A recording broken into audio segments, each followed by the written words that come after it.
Common sense. एक पंडित जी के घर में उनकी पहली संतान का जन्म होने वाला था। उनका नाम पंडित विष्णुदत्त शास्त्री था।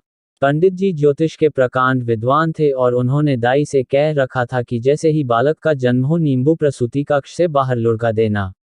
बालक जन्मा लेकिन बालक रोया नहीं तो दाई ने हल्की सी चपत उसके तलवों में दी और पीठ को मला और अंततः बालक रोया।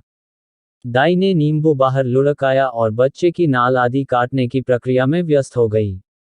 उधर पंडित जी ने गणना की तो उन्होंने पाया कि बालक की कुंडली में पितृहंता योग है, अर्थात उनके ही पुत्र के हाथों ही उनकी मृत्यु का योग है। पंडित जी शोक में डूब गए और अपने पुत्र को इस लांछन से बचाने के लिए बिना कुछ कहे बताए घर छोड़कर चले गए। 16 साल बीते। बालक अपने पिता के विषय में पूछता लेकिन बेचारी पंडिताइन उसके जन्म की घटना के विषय में सब कुछ बताकर चुप हो जाती क्योंकि उसे इससे ज्यादा कुछ नहीं पता था। विस्मयादिबोधक चिन्ह। पंडित जी का बेटा अपने पिता के पग चिन्हों पर चलते हुए प्रकांड ज्योतिषी बना। उसी बरस राज्य में वर्षा नहीं हुई।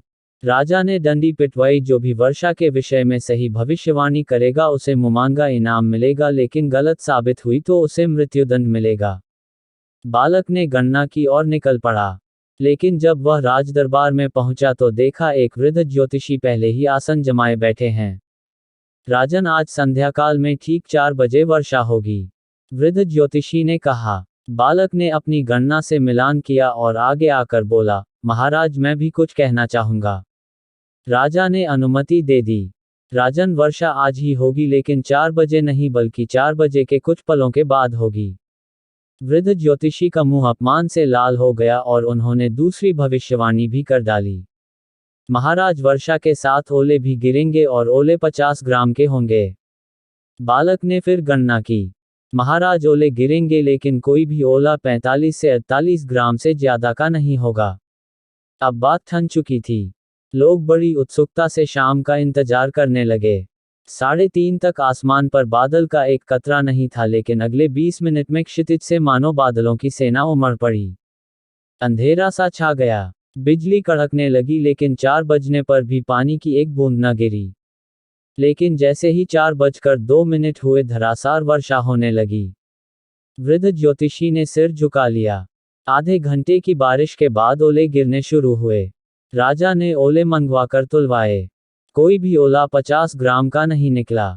शर्त के अनुसार सैनिकों ने वृद्ध ज्योतिषी को सैनिकों ने गिरफ्तार कर लिया और राजा ने बालक से इनाम मांगने को कहा। महाराज, इन्हें छोड़ दिया जाए, बालक ने कहा। राजा के संकेत पर वृद्ध ज्योतिषी को मुक्त कर दिया गया। बजाय धन संपत्ति मांगने के तुम इस अपरिचित वृद्ध को क्यों मुक्त करवा रहे हो? बालक ने सिर झुका लिया और कुछ क्षणों बाद सिर उठाया तो उसकी आंखों से आंसू बह रहे थे। क्योंकि ये 16 साल पहले मुझे छोड़कर गए मेरे पिता श्री विष्णुदत्त शास्त्री हैं। वृद्ध ज्योतिषी चौंक पड़ा। दोनों महल के बाहर चुपचाप आए लेकिन अंततः पिता का वात्सल्य छलक पड़ा और फफक कर रोते हुए बालक को गले लगा लिया।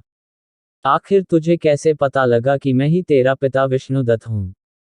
क्योंकि आप आज भी गणना तो सही करते हैं लेकिन कॉमन सेंस का प्रयोग नहीं करते। बालक ने आंसुओं के मध्य मुस्कुराते हुए कहा। मतलब? पिता हैरान था। वर्षा का योग 4 बजे का ही था, लेकिन वर्षा की बूंदों को पृथ्वी की सतह तक आने में कुछ समय लगेगा कि नहीं? ओले 50 ग्राम के ही बने थे लेकिन धरती तक आते आते कुछ पिघलेंगे कि नहीं?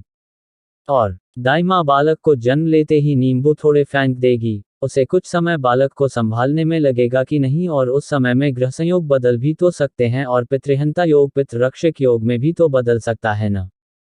पंडित जी के समक्ष जीवन भर की त्रुटियों की श्रृंखला जीवित हो उठी और वह समझ गए कि केवल 2 शब्दों के गुण के अभाव के कारण वह जीवन भर पीड़ित रहे और वह थे कॉमन सेंस भी जरूरी होता है। जय श्री सीताराम।